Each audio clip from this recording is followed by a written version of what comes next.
Mr. President, we're so delighted to have you here. Thank you for your leadership, and we're looking forward to seeing you also at the Ocean Impact Summit later this year. Welcome, Mr. President.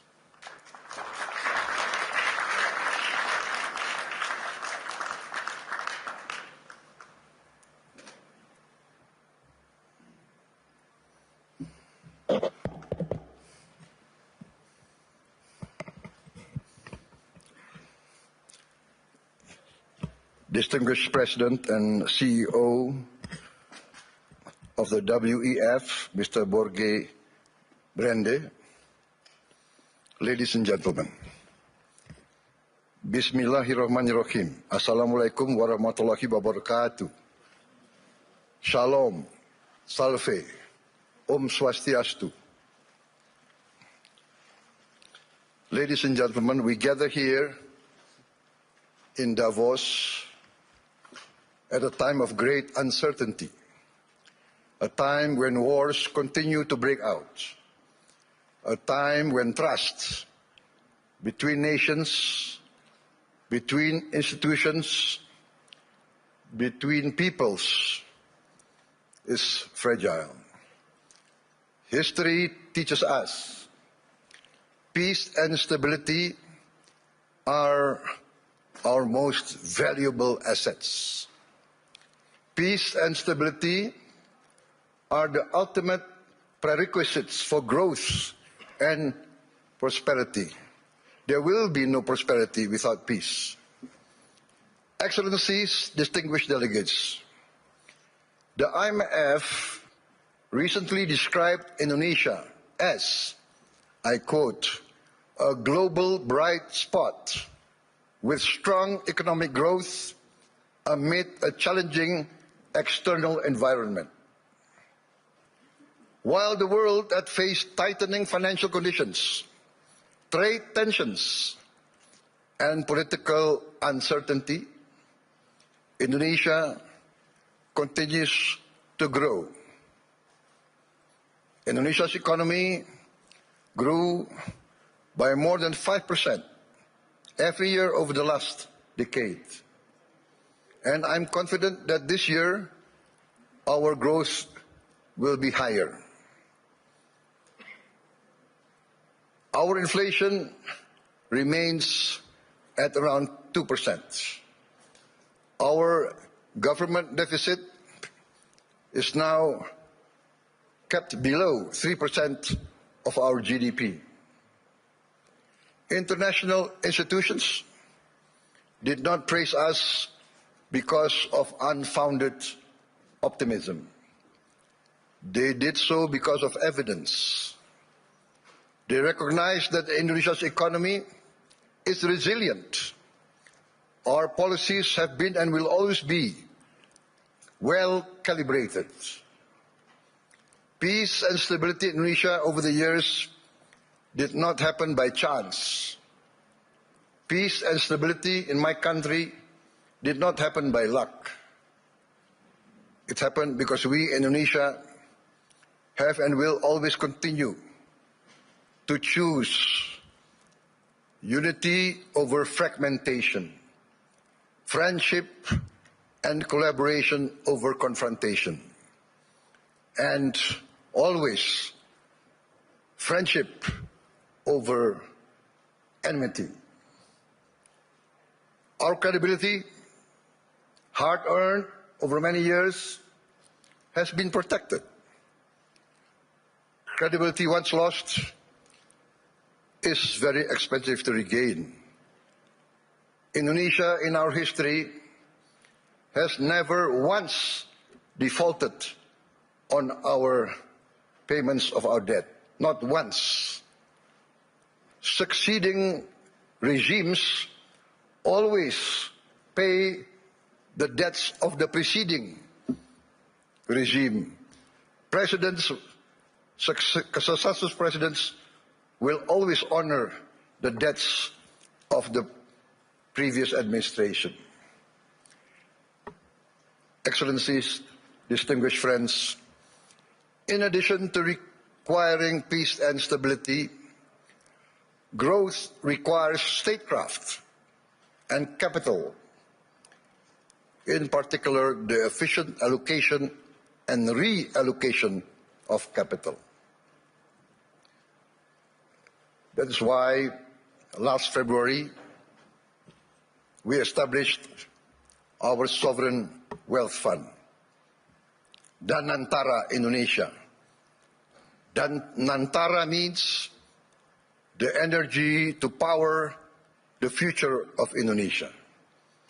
Danantara is a sovereign wealth fund with $1 trillion in assets under management. With Danantara, I can stand here in front of you as an equal partner.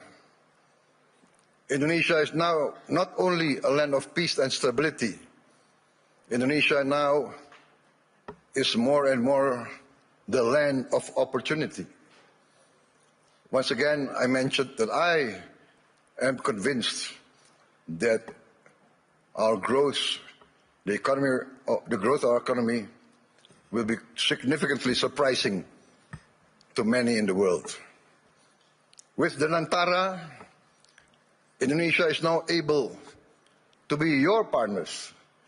We will co-invest and grow with you. The Danantara is established to finance and co-finance the industries of the future. We are determined to industrialize our country in a significant way. The industries of the future must be executed well and wisely. That is why we built the Danantara with strong oversight and institutional responsibility. And we try to find the best executives to direct the leadership of the Danantara. The Danantara now manages 1,044 state-owned enterprises. We are going to bring this down to around at most 300. We will rationalize, we will get rid of inefficiency. We want the best governance and the best management under international standards.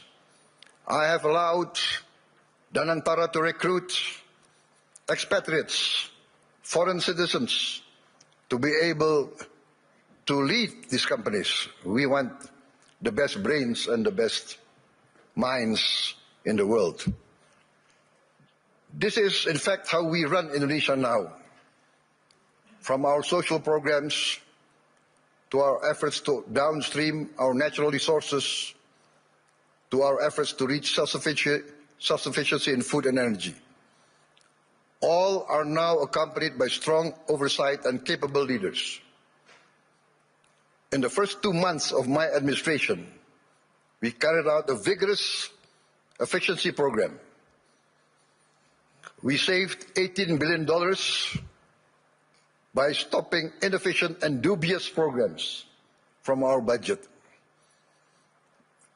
and redirected these funds to projects that directly improve livelihoods and impact all of society.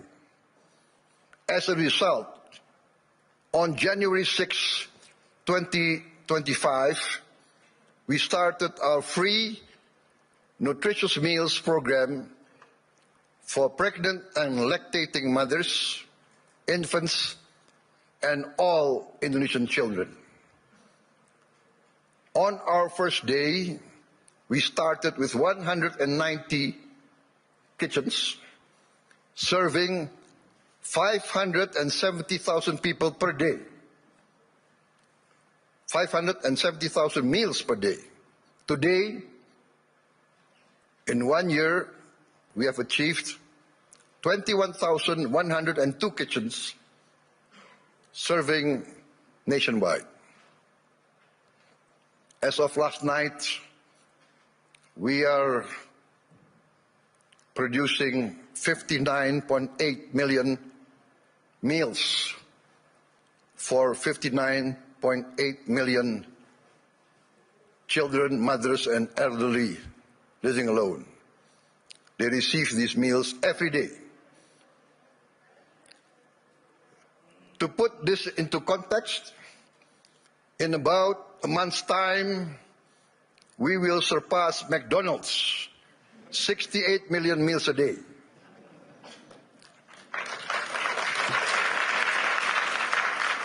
We started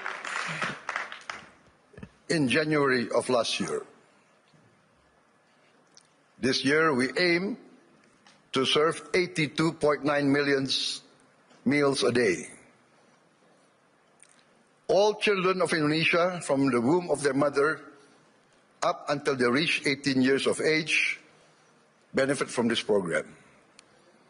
For pregnant and lactating mothers, we deliver the meal daily to their home. This is also delivered to their homes for the elderly living alone. To put this in the context I mentioned, I think McDonald's started their first kitchen in 1940. To reach 68 million, it took them, 55 decades more. We will reach 82.9, I hope, by the end of December 2026. But my people say, no, sir, we will reach 82.9 before December. So hopefully we will achieve this. In addition to strengthening our children, our free meals strengthens our economy. More than 61,000 micro, small, and medium enterprises and cooperatives are now a part of this supply chain. We are creating more than 600,000 jobs just at the kitchens. At its peak, we are optimistic it will reach 1.5 million direct jobs with vendors, with suppliers.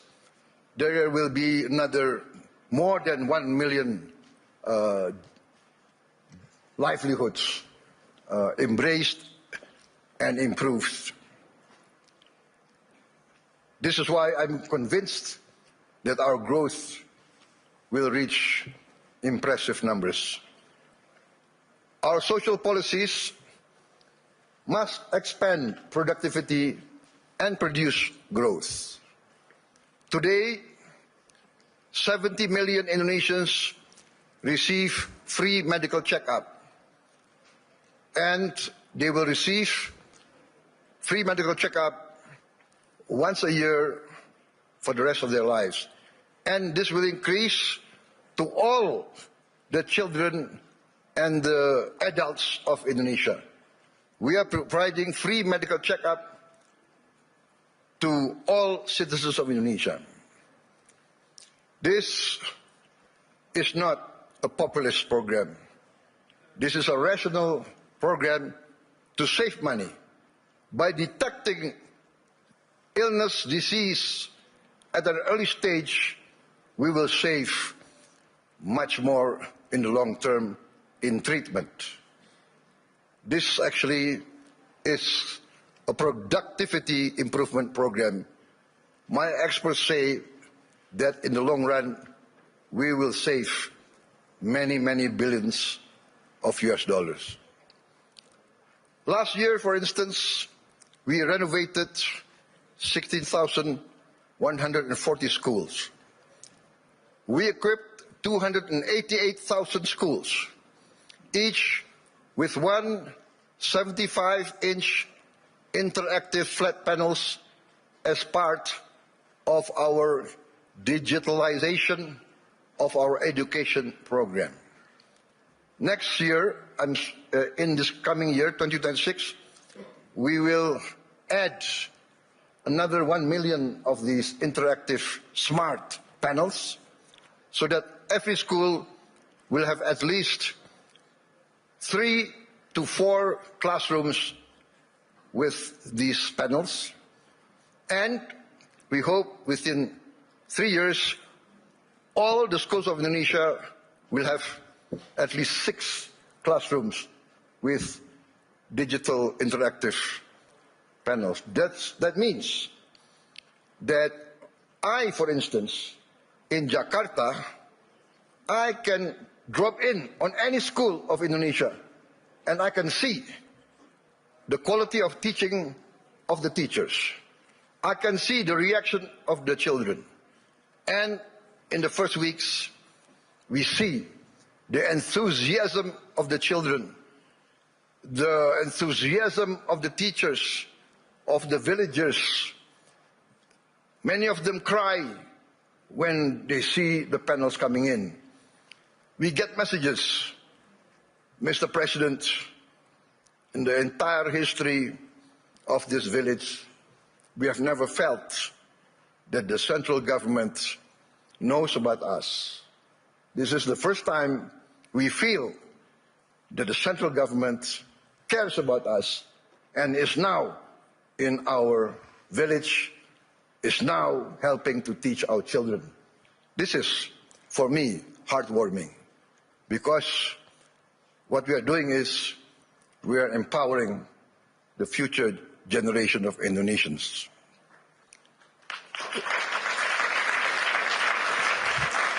Why does this matter to global investors gathering here at the World Economic Forum? Because I am of the conviction that human capital determines long-term growth, long-term returns. Human development, human resources is the key to a thriving and successful nation. Lack of education is the path towards failed states. No country can hope to be stable and prosper if its people are illiterate, if its people are not able to keep up with modern science and technology. In addition, this year we will increase the renovation. I'm determined to modernize and renovate 60,000 schools. I'm also building 1,000 schools, what I call integrated, comprehensive schools with modern facilities, with modern laboratories, 1,000. I have already, 500, but I've already built 160 schools, boarding schools for the very poor. So this is maybe unique, because usually the children of the upper class, the children of the wealthy, go to boarding school. But I now make boarding schools for the very poor. Their only condition for entering the school is they must come from the bottom deciles of our society. Those who are very poor, I'm taking their children. I want to cut the chain of poverty. Usually in countries like my countries of the global south, countries of the third world, countries coming out of hundreds of years of colonialism, usually the son of a poor peasant will be a poor peasant. The son of a garbage collector will be a garbage collector. The son of a street hawker will be a street hawker. The son of a day laborer in the harbor will also be a day laborer in the harbor. This is what we call in the global south the circle of poverty. I'm determined to break the circle. I'm determined that the son of the poorest should not be poor. They must be given equal opportunity. And that's why I've already built 166, and I will build total 500 of these boarding schools. And another 500 not boarding schools, but centers of excellence to boost the other children who are brighter. Also, I've started 20 new boarding schools for the academically gifted. I'm also building 10 new universities, and I'm discussing and negotiating with the best universities of Europe, United Kingdom, and North America to twin them and to produce universities and campus of international standard. In addition, we are now in the process of building 83,000 cooperatives with 83,000 warehouses, 83,000 cold storage, 83,000 mini markets, 83,000 village drugstores selling generic medicine, and all subsidized goods direct to the villagers without intervention from too many middlemen. We are also going to modernize what we call the new fishing villages. We will build at least 1,000 this year, but we actually want to allocate funds for 5,000 villages. Each village will have 2,000 fishermen. We hope to impact 10 million fishermen. With their wives and their children, this will impact at least 40 million Indonesians. We have started a pilot project in Biak, in Papua, and the result is very heartening. The average increase in their livelihood is 60% increase in their annual livelihood. Why? Because before, to get ice was impossible for them. There was no ice-making factory near their villages. To get diesel very far, we will build diesel stations in every village. They will have access very easy. Ladies and gentlemen, let me say this clearly. There is no investment climate without the certainty of equitable rule of law. Nobody will come in to invest in a country that is lawless or of dubious legal tradition. I am determined, under my administration, to ensure the rule of law. The rule of law must prevail over any vested interests. In 2025, Indonesia, as I promised, we will confront, and we have confronted corruption directly, firmly, and openly.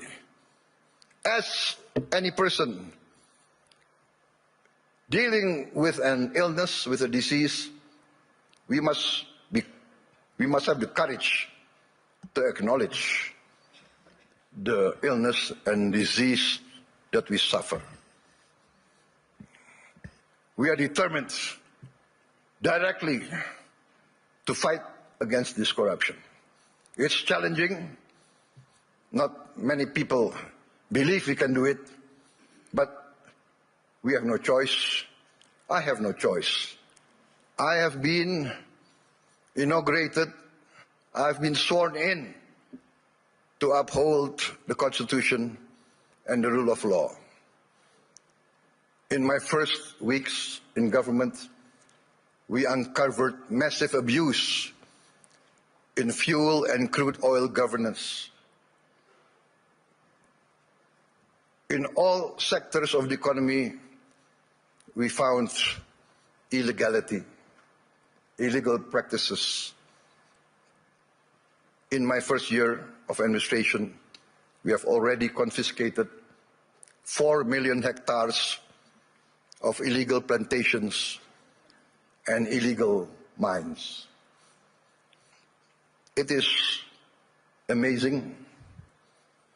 I call this not free enterprise. I call this not the free market. I called it openly greedonomics, the economics of greed, the economics of rapacious practices. Maybe in many of your countries, there was a period like this, a period of the robber barons.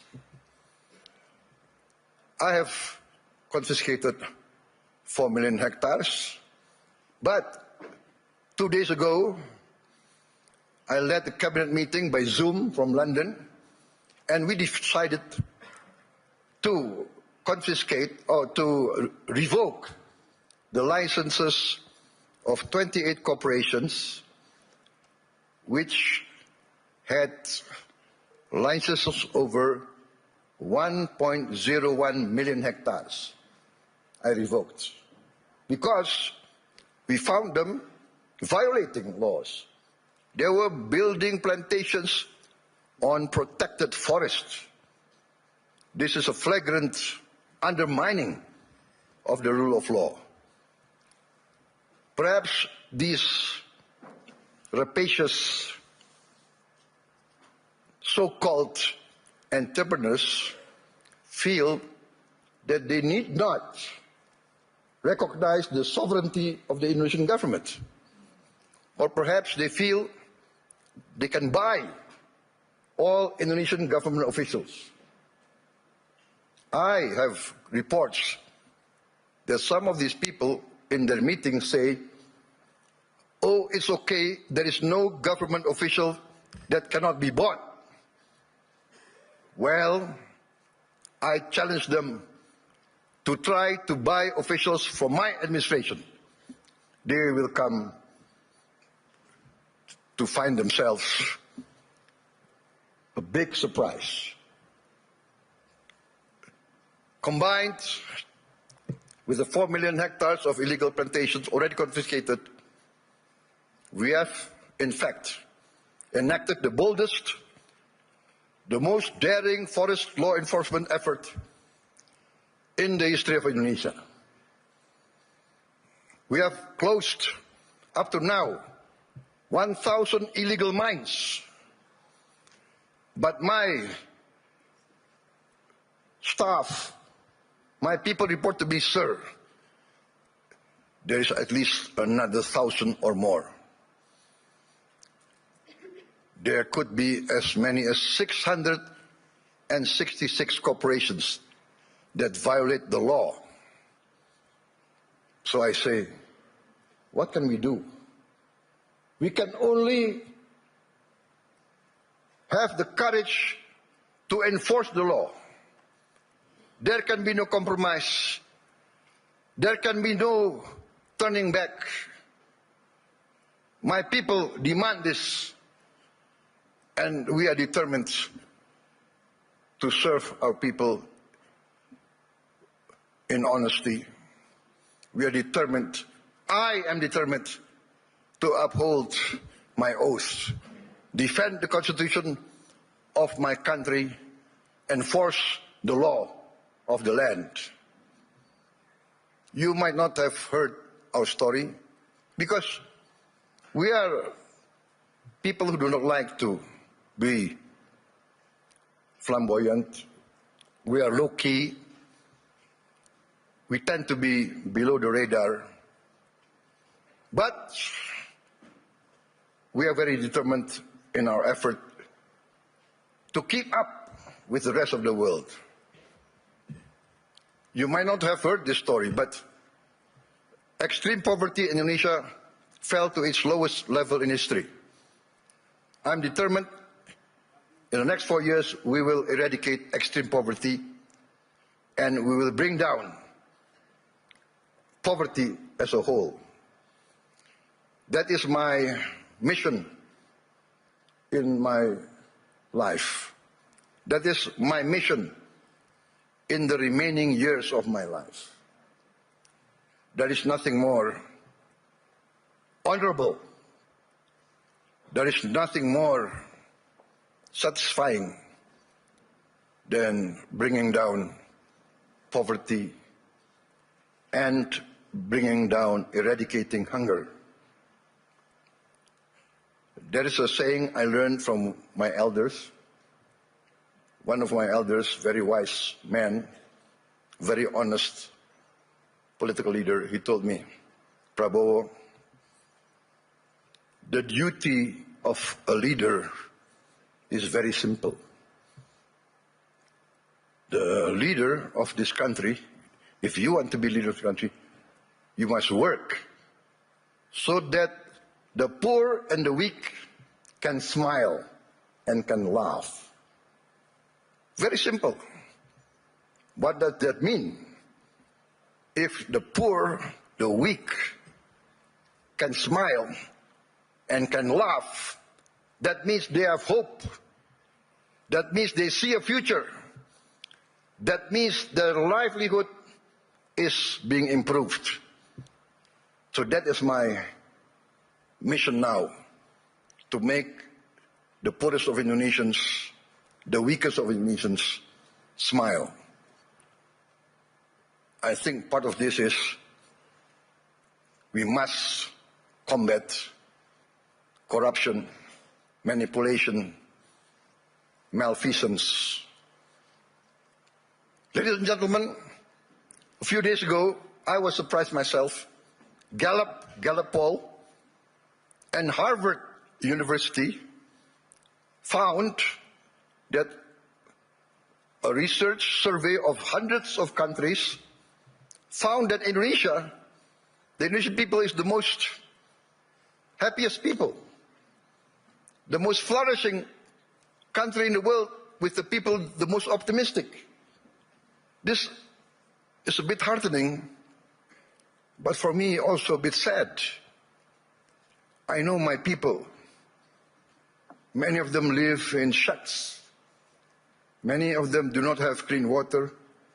Many of them do not have bathrooms.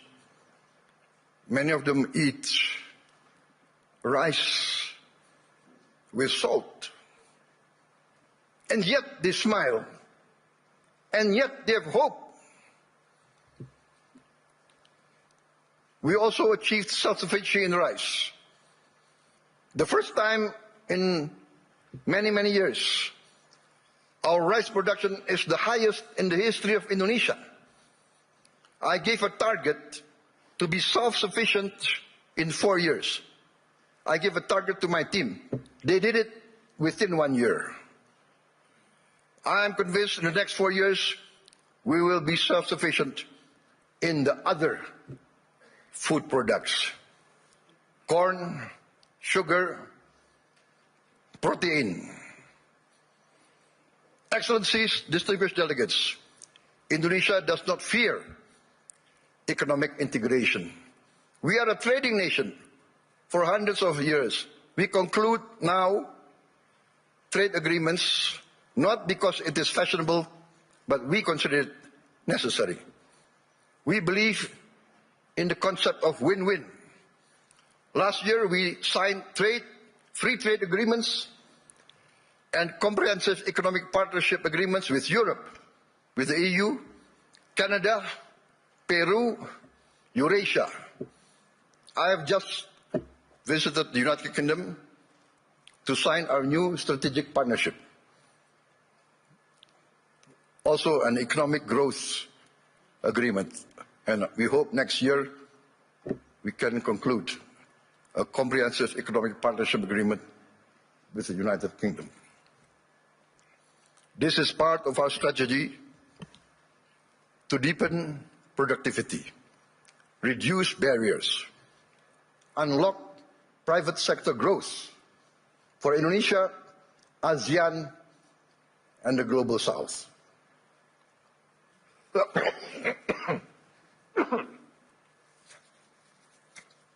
Excuse me. We believe that trade integration, when done fairly, is not a threat to sovereignty. We believe trade is a tool for prosperity. Indonesia has a clear vision. We are determined to become a modern country, integrated with a global economy, providing good quality of life for its citizens, living free of poverty and hunger. But we understand very well this cannot be achieved by slogans alone. It requires determination, good governance, clean government, free of corruption and malfeasance. And in the end, we must have efficient public administration. We must also enact a new culture in our bureaucracy. Our government must serve the general good and must not entrench itself in collusion with greedy and rapacious economic players. Achieving our mission also requires smart investment in infrastructure, simplifying rules and regulations, getting rid of too much red tape, and, of course, significant investment in health and education. Distinguished delegates, friends, economic growth requires a dynamic private sector. Indonesia is and will always be open for foreign and domestic investment. And we realize the prerequisite for investment is political and economic stability. Also, the certainty of equitable rule of law, guaranteed by a strong, clean and democratic government. Indonesia today offers sustainable growth with stability. We may be very low-key, we may be below the radar, we don't like to be flamboyant, to be bragging. We believe in evidence, evidence-based action.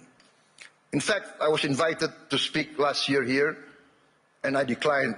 Why? Because had I come last year, I would have only been leading my administration only for 2 months. So what will I be able to say? I will only be able to talk, to give platitudes. Today, I stand before you with confidence, with pride in our achievement. We have in 1 year achieved tremendous gains, tremendous reforms. We have wiped away hundreds and hundreds of regulations that do not make sense, regulations that hinder fairness, that create the culture of corruption. Hundreds of regulations we have wiped out in 1 year. Ladies and gentlemen, peace and stability is a long and arduous program.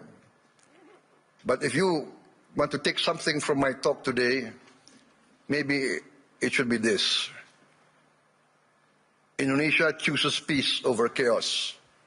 We want to be a friend to all, an enemy to none. 1,000 friends too few for us, one enemy too many. We want to be a good neighbor, a good, responsible citizen of the world, protecting the environment, protecting nature. We must not destroy nature. We must live with nature. We must maintain and be a part of a future full of hope. Hope grounded in credibility, execution of sound public policy, and continuous record of growth with equity. Let us build the world we want to live in together. Let us continue the journey to improve the quality of life for all, to live in peace, freedom, friendship, tolerance, coexistence, and cooperation for all races, all ethnicity, all religions. Let us continue our pursuit of justice for all, security and freedom for all. I look forward to seeing many of you here in this room in Indonesia, because in Bali this June, we will host the first Ocean Impact Summit together with the World Economic Forum, which Indonesia is sponsoring, together with the important participation of Mr. Ray Dalio and his research vessel, Ocean X. There is a SpaceX, I think, from Mr. Elon Musk, but I think Mr. Ray Dalio is one of the pioneers in ocean research. And Indonesia